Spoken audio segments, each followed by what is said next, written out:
Hi, Amandeep. Hi, brother. Welcome for another podcast about Tantra, and we are specifically deep down going on understanding masculinity and work related to men and how Tantra practices can help them. Beautiful. Thank you for having me. So, Amandeep, I would love to hear. I really got inspired, with working and, being in the workshop together. And I would love to hear a little bit more about your journey and how it has been and what inspired you to be in this tantric journey. Okay. So, let's say that the first thing I think for me, the most important is what is Tantra for me. I know that if you ask people what is Tantra, you will get a million different messages. But it's what inspired me is that Tantra is like life itself. You know, for me, the word Tantra equals the word life. Of course, if you go into ancient scriptures and you will find different definitions or whatever. Yeah. But for me, when I started on the Tantra journey, my life lessons were amplified. Like suddenly, okay, you have to deal with this, you have to deal with that. And it was shown to me through Tantra practices where I have to go with my journey, with my healing, with my progress, with my evolution. So, you know, life does this anyway. Like whether you're on a Tantra journey or not, life will always present to you something that you have to learn. Absolutely.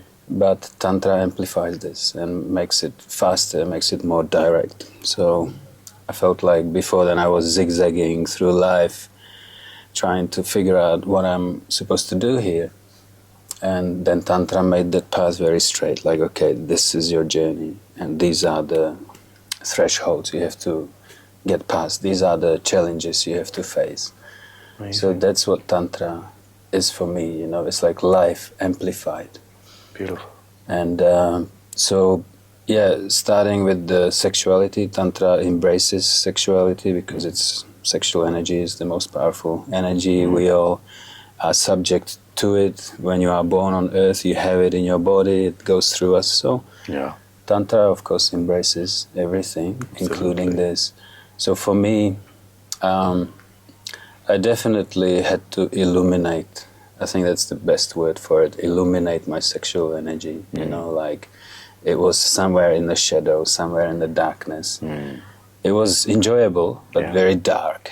You know, and so to make it pure and innocent in my mind, you know, for me, was a big journey. It was a big journey, and to work with sexual energy as a divine energy, make that shift between something dark and bring it into the light. And actually, as you know, this is one of the most prominent things in Tantra, to transform poison into nectar. And that's really what it means. Like for me, my sexuality was somewhat of a poison. And then suddenly it turned into nectar. And now it's the most divine, pure, innocent, amazing energy that I can use for my own evolution, for my own growth. Amazing. Yeah. Amazing. So that's one thing. Yeah. So I really fascinated to know this, and I completely resonate with this when it comes to my journey as well. And as you said that, embracing your darkness and your sexuality and things which are normally in our social life is taboo or considered not so pious or not so spiritual, is something which Tantra brings us back to focus on, because there is light, there is darkness as well. If everything is fully light or fully darkness, we can't see. So as you highlighted, life is a combination of light and darkness, different shades where we can see each other, where we can reflect. So that's what Tantra brings the awareness into, to see life as it is. Another thing I want to also highlight is Tantra is, as I'm coming from a lot of traditional Tantra practices, the way it has been narrated over there is also highly misunderstood nowadays, where people are completely going into ritualistic and a moralistic way of religious practices. Rather, Tantra was always there as a foundation where different pillar of religion or man-made practices and spirituality evolved. So as right now I see in India, everybody is doing Tantra, like doing that rangoli or like that sacred geometry figures in front of your house is basically one of the way to negate any kind of things which you like, don't want to bring into your house. Lighting of a candle, which is also so tantric, is like a combination of all the elements of life, like the 5 elements of life in that. And so I see Tantra has been as a foundation on all the practices. And from there, few practices are focused on sexual practices. Some are into breath, some are into sound, some are into light, some are into death, some are into life, movement, colors. And we have gone deeper into those aspects of life. So yes, it represents life as it is. Yeah, absolutely. Yeah. I this is what I love about it. There is this transcendence of what should be, what shouldn't. Everything is included. Yeah. And that makes it the most holistic body of work, ever. I mean, if you go into very high level of yoga, it may just touch Tantra. Yeah. For me, this is how my understanding. Yeah. But the lower levels of yoga, there is no speaking of emotions, sexuality, none of this. Like, just asana or this and that. So yeah, like you said, Tantra includes everything: breath work, playfulness, energy healing. Like everything is included, and everything that life offers can be used as a journey. Yeah. This is what I love. And then it's not specific, like, sit for 10 hours, then you will reach. No, maybe you're doing a dishes and you reach. Yeah. And maybe you are going through a dark period of your life and through it you reach. Yeah. Yeah. I mean, but reach where? Yeah. That's the most beautiful also paradox. Like Tantra is a journey into enlightenment, meaning it's a healing journey, and then it takes us beyond the duality. So the true Tantra is non-dual teaching for me. So if there is any duality, if there is any morality, then it's not really Tantra for me. Beautiful. Because morality is dual. Things are either moral or Right immoral. and wrong. But Tantra is amoral. It's no morality. Amazing. No wrongs, no rights. Yeah. Just whatever is, you can use it. Yeah. And you can bring it into the refined state of being. Maybe it's anger, maybe you go through anger stuff. Like me, in my experience, anger was one of the biggest things that I had to, biggest challenges that I had to transcend. Yeah. And actually it was a blessing. It was a great blessing, because the refined aspect of anger is passion. And I'm very passionate about things. Yeah. And this, when I bring it into my work, it's a great blessing, Yeah. But so we're not working through suppression, we're working through healthy expression and then illumination, I would say. So if there is anger, express it healthily, don't throw it on anyone, maybe throw it on a pillow or into the earth. Beautiful. Let it out of your system in such a way that you are not a slave to it. Yeah. And now you are free. Now the passion can arise, because naturally it was there, but it was sort of warped into anger. So yeah, this I like about Tantra. It's very holistic. Absolutely. I think now I resonate with your energy. Why? Because in my journey, I also see how I transformed my anger and what happened after that, what magic happened after that.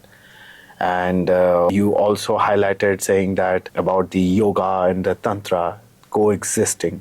And I fully agree with that yoga and Tantra coexist.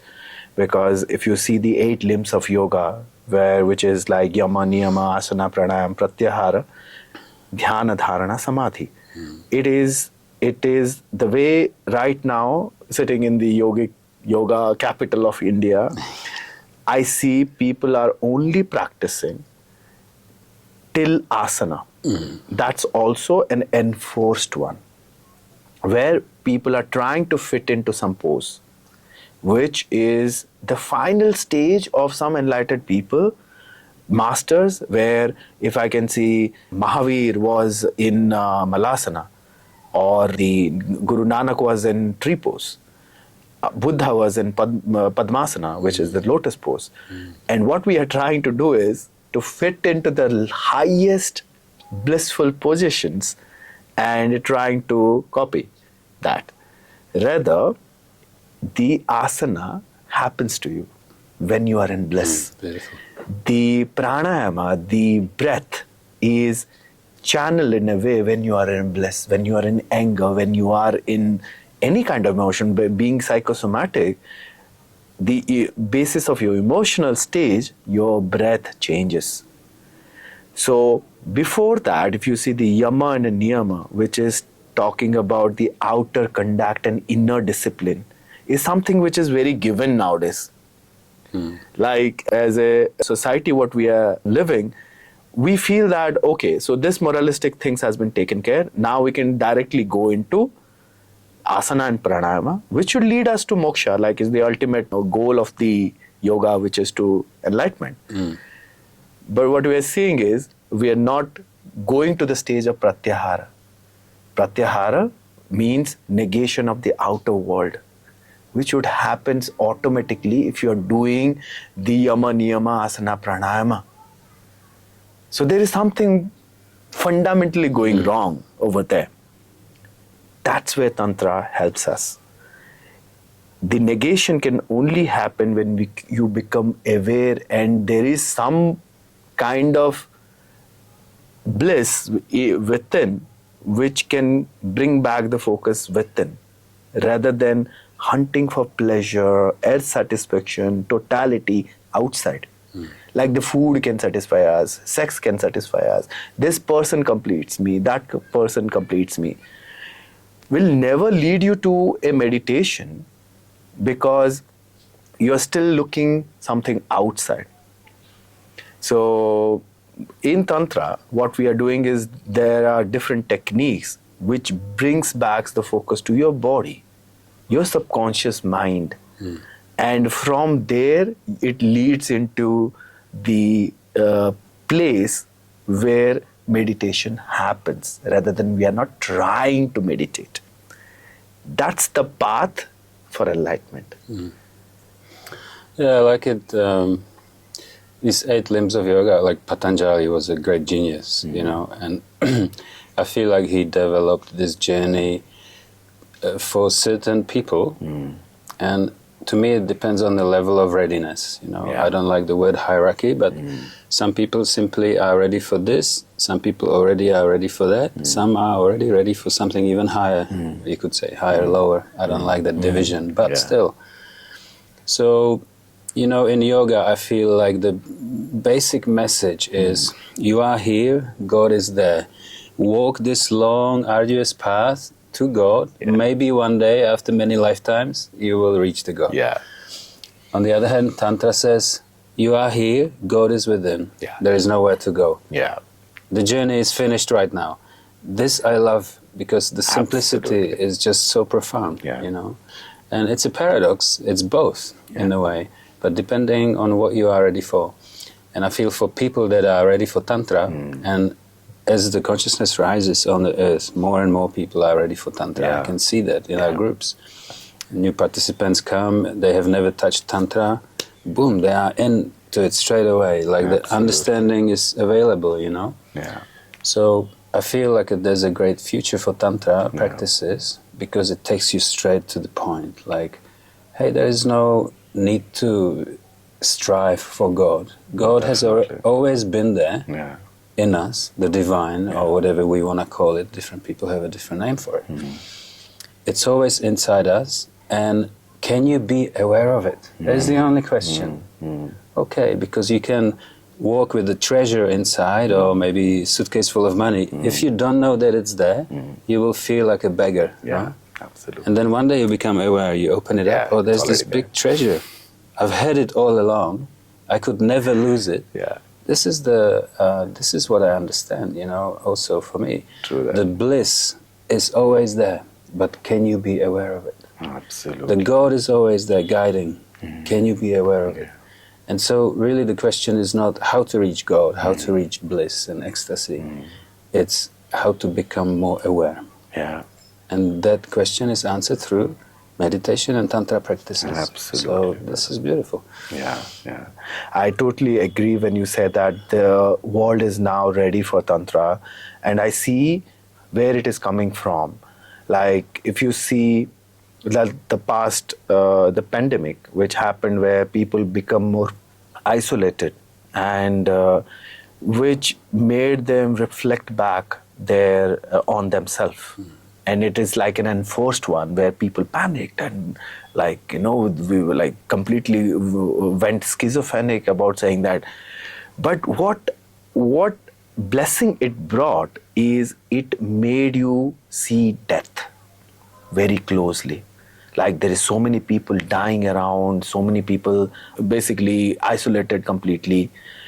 So in Tantra, it is always been told that there are three paths for self-actualization. One is death, one is birth, and one is orgasm. So, of course, like, you know, nobody wants to die. There has to be some orgasmic movement where we completely surrender, we don't have a choice, and we just die. Like even an ant don't want to die, and all of a sudden we don't have a choice. Like, you know, we just surrender to that bliss of death. And the same thing, we might not remember how blissful it would be to take birth, but science is also agreeing that giving natural birth is the most orgasmic thing for a woman.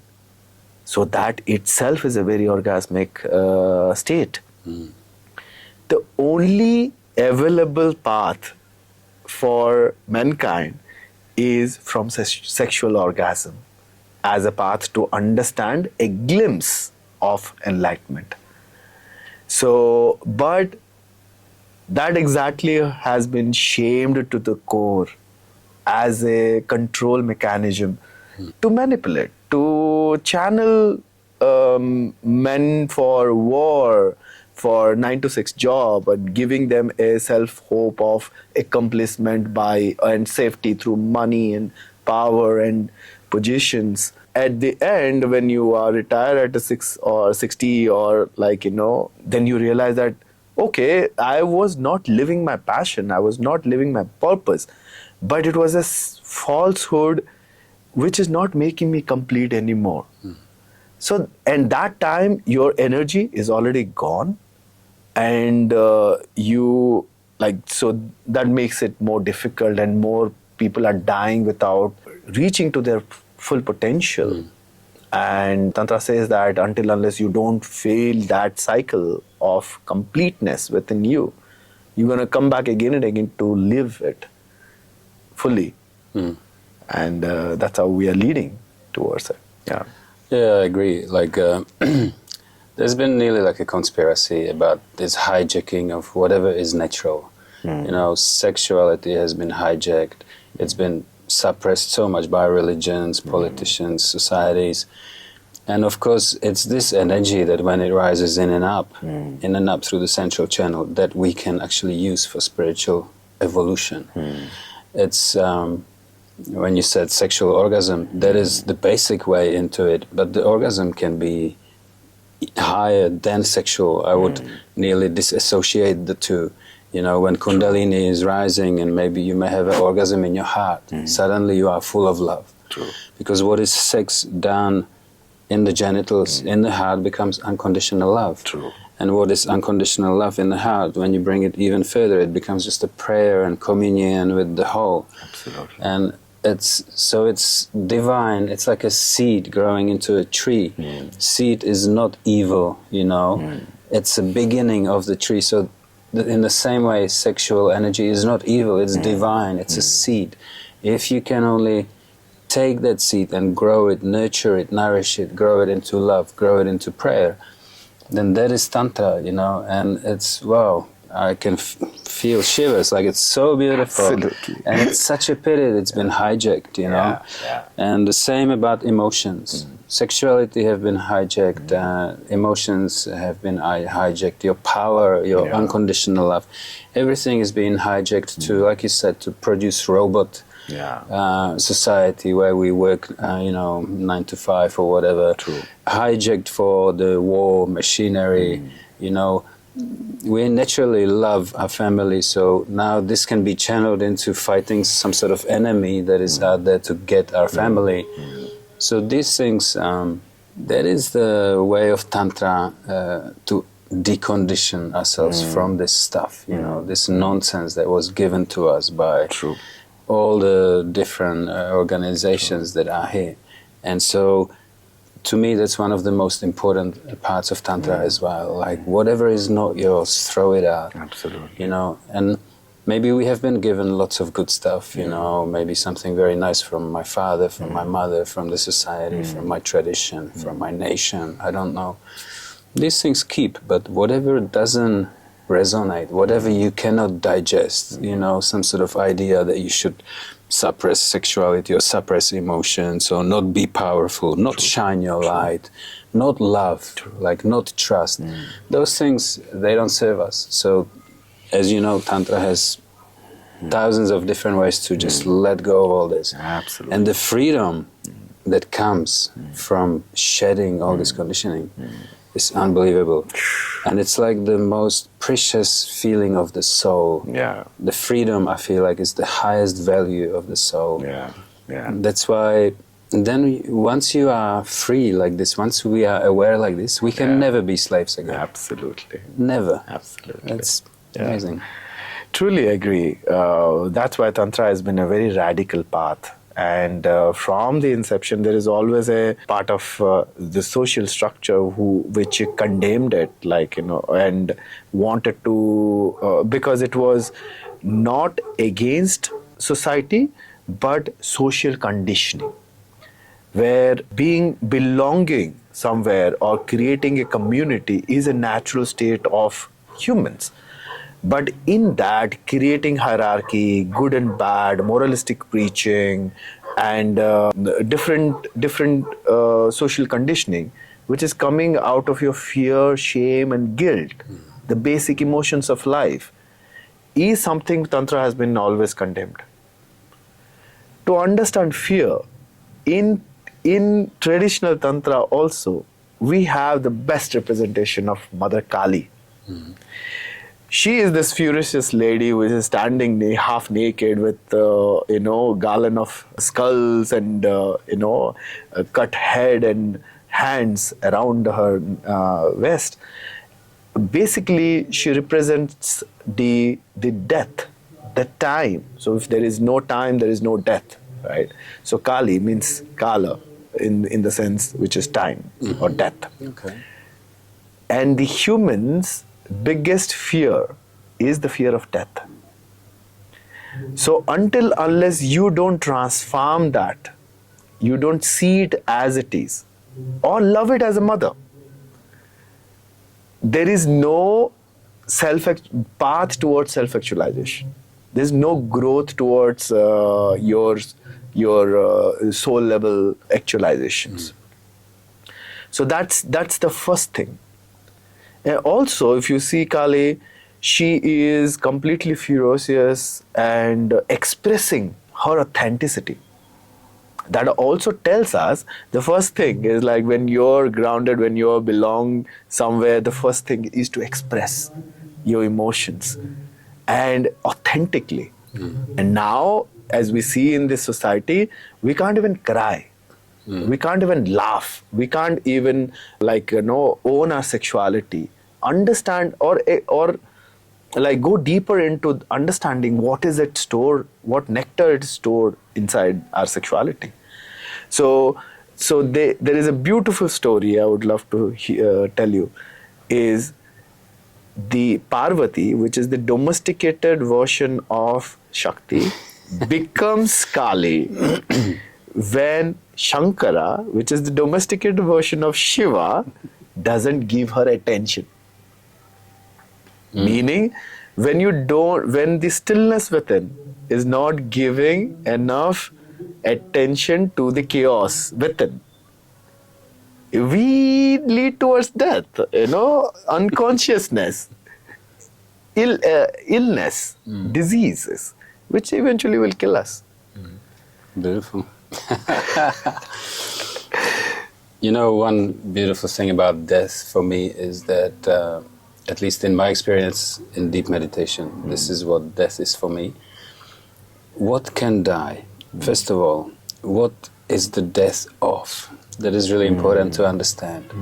Because, like you spoke about orgasm as a little death, which is very much so, because two things happen in orgasm.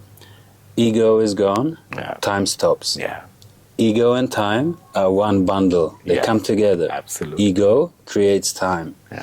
So the only death ever of anything is of those two things. Yeah. Body comes with ego, with the personality. So body dies, mind or ego dies, time stops, but you are still there. Yeah.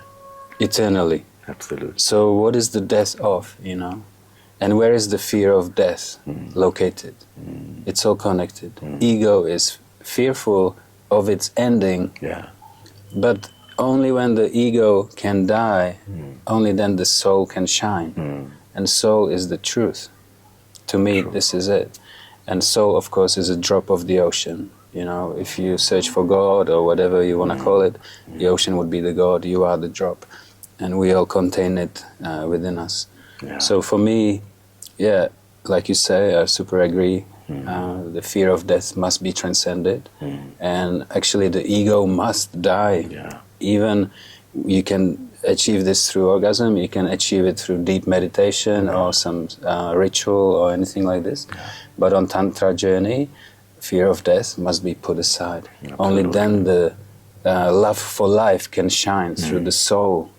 Soul loves life. And we, like our beloved master said, I was never born and I never died. True. And this is the case for everyone. Absolutely. We are eternally here, experiencing and re-experiencing certain things through body, through different personalities, through maybe even different planets and different settings in the universe. And eternally we continue to journey. So this is nice, and it has to be accepted also. Like the journey never ends; it's infinite. So the mind cannot cope with that. True. But at the same time, that realization, no matter where you are on that journey, boom, right now you can have it. Yeah. Tantra gives that realization right now. Absolutely. And that's spectacular. Beautiful.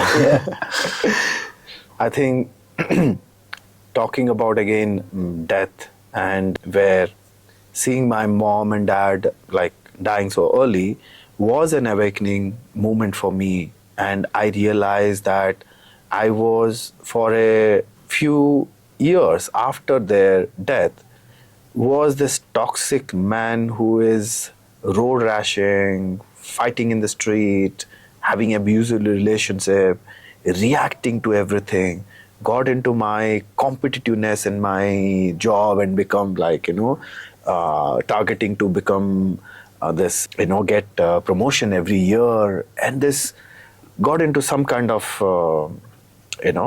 if I can say it's toxicity. The time I started practicing Tantra, the first thing I did is to learn how to cry. And that is the time I could see my anger getting transformed. I was no more in the relationship which I called love, because I was searching for belongingness after I lost my parents. So things were very clear to me, and where I could embrace all the emotions. And in traditional tantra, like, they now, like, the way I go deeper into it, I understand that there are 64 yoginis who represents different emotions inside you, Amazing. and basically they live in your body. And imagine that you are praising certain goddesses and just condemning certain goddesses. You're condemning lust, anger, fear, shame, guilt, and you are just trying to entertain love, empathy, and pride and bliss. Or so it is some kind of a contradiction. It creates some kind of contradiction within you. By embracing all of it, all shades of your being, all shades of your emotions, it has its own blessings. Like again, I wanted to bring you back to a beautiful story of Mother Kali, who was like killing everyone and slashing every demons and all of them. She was unstoppable. What Shiva did is Kali becomes Kali 3 times in the entire lifetime. More than that, the world couldn't take it. In the first process, what Shiva did is to lie down in front of her, and the time she touched, she stepped over Shiva. It was that out of that karuna, what you mean is compassion. She transformed. She became again calmer. So do you see that? Like, nowadays science is identifying is the opposite of anger is actually compassion. If you're compassionate enough, if you see that you can only be angry with a person, you see that he or she is in your level. If you see that, okay, if you see him or her as a human and has his own shades and reason to be whatever she is, then you somehow be okay with it, whatever is happening. You become more compassionate, your anger gets transformed. Yeah. And the second time, Shiva becomes a child. That's also talking about the motherly compassion. So only compassion is one of the way of transforming anger, and that also embodying all the emotions, not negating, saying that anger is a bad thing or compassion is a good thing. Every energy which is getting produced with your so-called sexual energy or kundalini energy, the only source of all the energy, either can transformed into anger or empathy, basis of how you are channeling it, how your chakra system, how your energy points in your body is responding or reflecting it. Beautiful. Yeah, actually, compassion alone is a tool. In some traditions, they say that whatever you look at with compassion transforms. Yeah. Like immediately. Yeah. So, and compassion is a big word too. Like maybe some people don't get what it means, but actually it means full acceptance. That's what it actually means. So, compassion, all is accepted. Compassion says everything is as it is, and it's fine. But to get to the compassion, you cannot just say, please be compassionate, because for this people actually have to do a lot of inner work. Like we have so many contradictions inside us that collide, and all these conflicts, all this inner war going on. And sometimes your mind is suppressing the emotions and some ideas collide all the time. So to be compassionate is to actually become vast enough to contain these contradictions. Only then the true compassion can arise.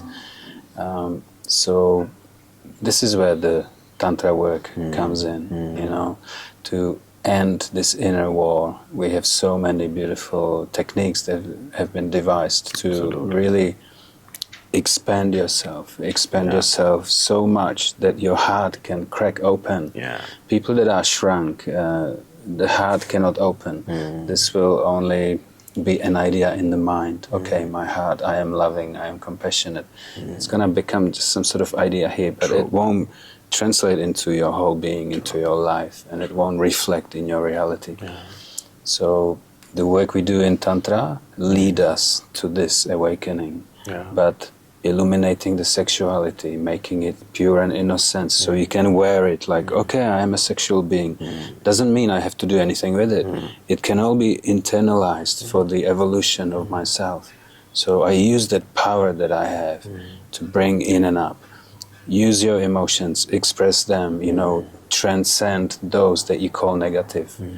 Again, I would say illuminate your emotions in such a way that even anger becomes a beautiful thing, even sadness becomes something to celebrate. And then the power and vulnerability allow that to come together as one. That's really what I feel like Buddha meant by the middle path, that we don't choose and pick a side. Everything is allowed to be, but if I am in the middle, then I contain all of it. Actually, that makes me expand. Then the heart can open, then the love can pour out, and the compassion can be there. And that's only the start. Of course, there is so much. Then the creativity, then the intuition and connecting with the high consciousness. So much comes in after that, but at least this, everybody must do. This is like our mission here on the planet Earth, I feel. Humanity being basically trying to pierce through into the heart, into that love. We all say, okay, let's all live in oneness. But to do that, the inner war must end. And inner war must means including sexuality, including emotion, including the nature in us.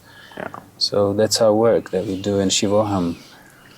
Absolutely. When it comes to men nowadays, I see that there are so much of resistance and denial to work on themselves, because so they think that as society-wise, if the minimum comfort and has been taken care, or not understanding the basic needs and wants are different, and we focus on the wants which has been given by the society, saying that okay, you're doing great in your school and career, check.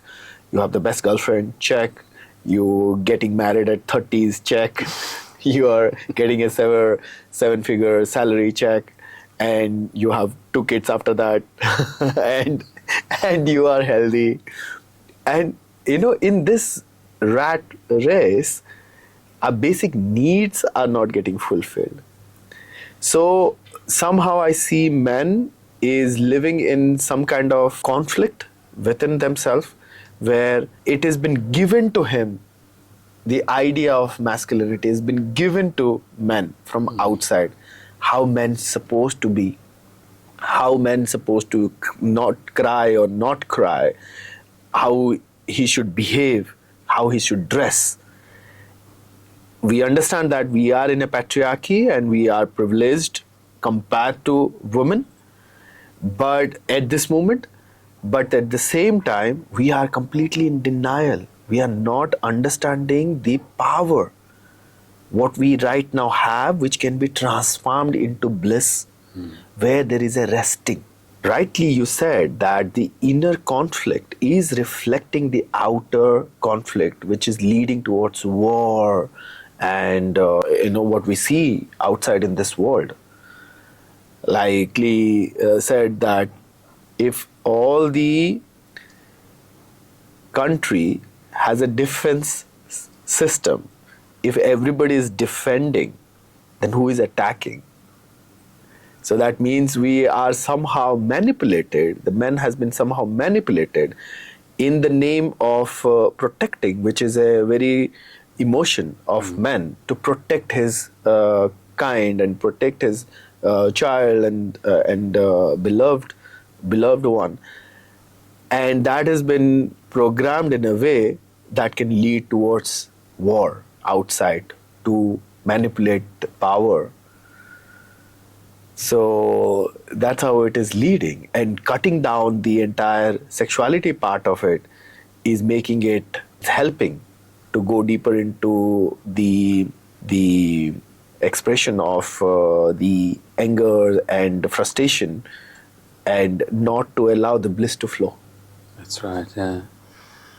When you have a bull Yeah. Bull is uncontrollable animal, you know. Yeah. But when you cut off his balls, Yeah. it becomes ox. Docile. And suddenly, docile, Yeah. little slave to Yeah. you, basically. Yeah. This is what has been happening to men, in a way. Just through this ideology, the balls are cut off, sexuality is not allowed. Yeah. And actually, the testosterone in us in men is one of the most powerful things that there is. And some of the aspects of testosterone include the muscular strength, the abundant libido, the goal-orientedness, competition. And so all these things are supposed to lead man into, when he is, say, 18 and his testosterone levels are at the highest peak, lead him into inner ecstasy and into enlightenment. Yeah. This is what our men will miss out on, because the society, the politicians, the religions, they hijack these aspects of testosterone for their own agenda. And so that's why they send men when they're 18 into army, just to use that possibility for inner bliss to express as violence, actually. So this is the most horrible crime that has been done to us men. True. And I like to say that men actually have the power to change this world. When I say it in front of the women, they don't like it, because they feel left out. But the thing is, it's the masculine that has nearly destroyed this planet. True. You said rightly that we've been living in patriarchy for thousands of years.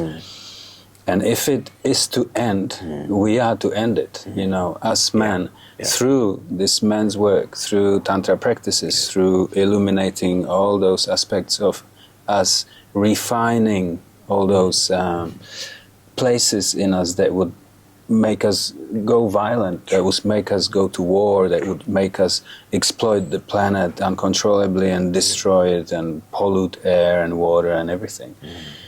These things can be brought in for inner ecstasy.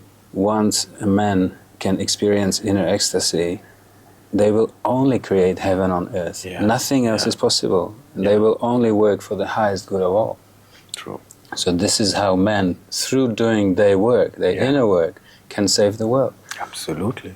You know, to rightly said that the inner ecstasy is the way. Like, to understand inner ecstasy is to understand orgasm, is to understand how this superpower what we have as men, which is a positive polarity, which is giving outward, our lingam is outward, how can we channel it in and upward towards spirituality rather than out and downwards toward procreation and pleasure. That's a choice over there. And it's a clear choice. So until unless we don't understand our pleasure anatomy, our pleasure center, it is always this conflict there where we just have to give it outward to rest, because it's so heavy that we don't know what to do with it. And when there is any kind of conflict in between, the first thing is to just have a little bit of pleasure trigger inside to or release to rest.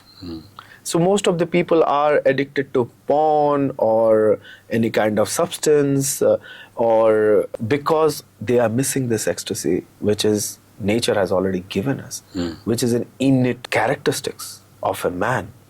And until unless they don't see and understand that ejaculation is not orgasm, it can be orgasm, but there is a certain difference between ejaculation and orgasm. You can also be orgasmic without ejaculation, which leads us towards spreading that energy or sexual energy throughout our body, becoming multi-orgasmic beings, which can be one of the innate characteristics of female. So biologically, they can easily get into a multi-orgasmic state.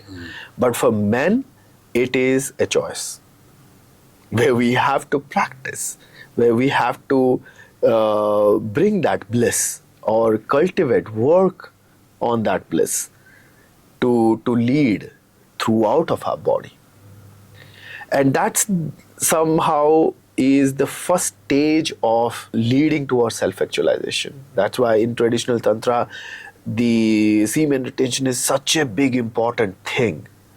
And it's completely misunderstood again, where people are trying to control and trying to suppress their sexual energy and control it, manipulate it, condemn it, rather than being aware of it, being resting into that energy, or know how to spread it across, enjoy it, being okay with it without shame and guilt. Yeah, it is said, that maybe this is just an assumption, that maybe the meditation was discovered by early humans through having sexual orgasm, basically genital orgasm, which you say ejaculation normally comes with orgasm. They are two separate things, but you could say that ejaculation is a genital orgasm. So through that already is a portal. Already it can be a portal, because through orgasm, like I said, ego stops, ego disappears, time stops. So you go into this state. Most people stay there only for 1 second and they return to the mind. But if you can catch it, even ejaculatory orgasm can lead you there. Boom. Absolutely. Now meditate. Now stay here. Absolutely. Then if you can separate the orgasm from ejaculation, then you can have orgasm in full body or in any chakra. And then, of course, the orgasmic experience becomes something higher and higher and higher. And then you can become multi-orgasmic man. Absolutely. So I fully agree with this. And even though it's highly individual, because some people need to ejaculate more, some less, some get very much depleted, some don't. So this is not a one-for-all recipe. True. But just to bring awareness there, like, okay, I want to make this a choice. That is the most empowering thing you can do. And like you said, it's a start of the tantric journey for men. And once we work with that energy, separate the orgasm from ejaculation, then we can actually have the orgasm in different places and experience something beyond what we could have ever dreamt before. True. Absolutely. The way they say brahmacharya or celibacy is a possibility, where it's a seed, or take it as as a sperm.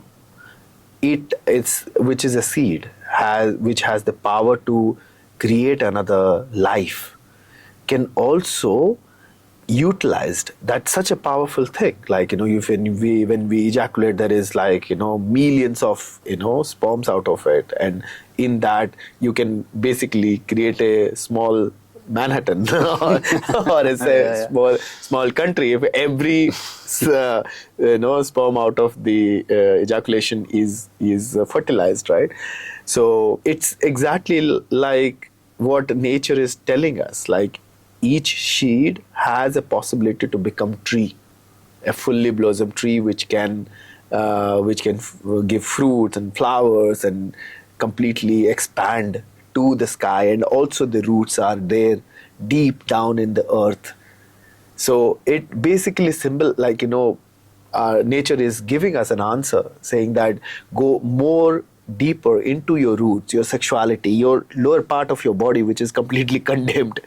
Your upper part of the body will also flourish. We all talk about gravitation, but we don't talk about elevation also. So it both brings us to a inner balance of becoming human. And that's where society is creating bonsai out of us, by cutting down the roots. It's good. I like that.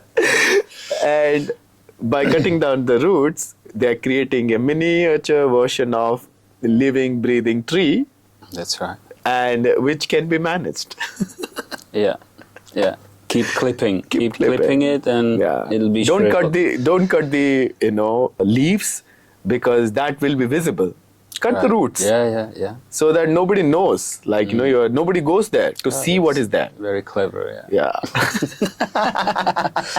So Tantra makes us okay, grow Yeah. your roots, grow your branches, Yeah. start flowering, give the fruit. Yeah.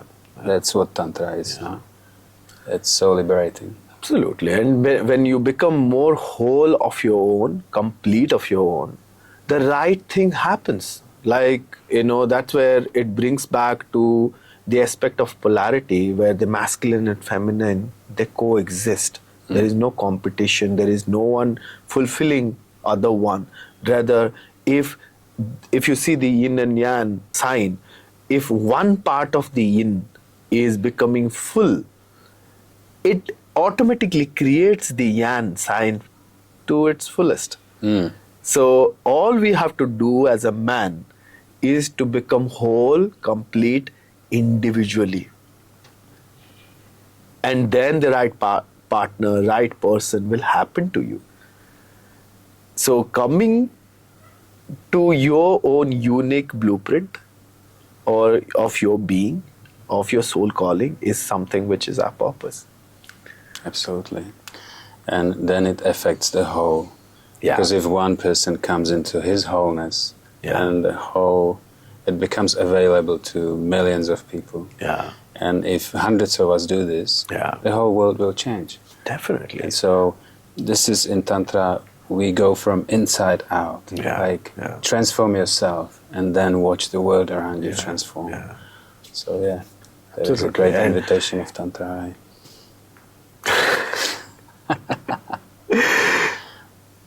And I also see how, like, not just the one part of the aspect of being a man, which is the sexuality, which is a one major part of being a man, but also the emotional expressions and working on your duality has to do a lot to do with your how do you deal with your relationship with your parents and your sexuality.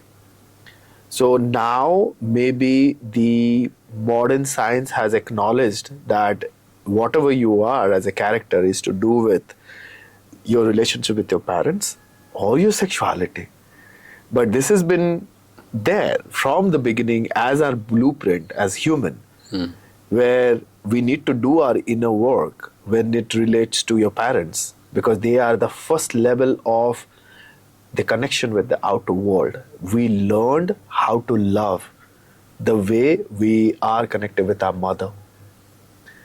So being in this man-made society which has its own role-oriented approach, where mother has multiple responsibility rather than just growing conscious child or man, childhood can be traumatic. So going back and healing that part of it gonna flourish the way we respond to life or express our emotions. Our choices are coming completely conditioned into it. So how our father has been there with us is also giving reflection on how we are confident, our expressions. And the good part is Tantra is helping us to heal that part of it so that we can come to a wholeness with it. Absolutely, yeah. And of course, most of our parents were not enlightened. Yeah. And they were carrying basically baggage from the ancestors upon ancestors upon ancestors. So this whole ancestral line of baggage, conditioning, trauma has been basically given to us at an early age. And actually, it can stop with us. There are ways, there are pathways into this trauma healing that we can say, okay, it ends with me because I'm not passing that on to my children. And we do have these healing methods, how to release the voices that are not ours and all the conditioning that doesn't serve us. Just let it go, be free and live your blueprint, like you say, your soul blueprint. And that's a superpower, basically. Which is innate, but we just reveal this superpower through Tantra practices. Absolutely.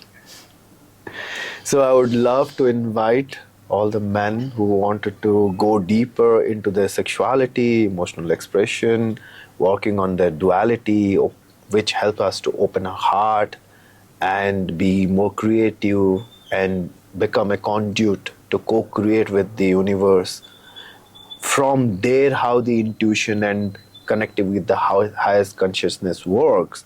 If you wanted to know more about that kind of experience, you should do our men work. Absolutely, yeah. And in fact, next year we'll be teaching Yeah. in India together, Shivoham group. Shivoham means I am divine, basically. Yeah. And so this is what Tantra will give you. It is the potential that we all have to feel free, feel loving, and fulfill our highest potential. So, Yeah. It was absolutely pleasure talking to you, brother. it was pleasure on my side, brother. Thank you. Thank you. Thank you. Thank you.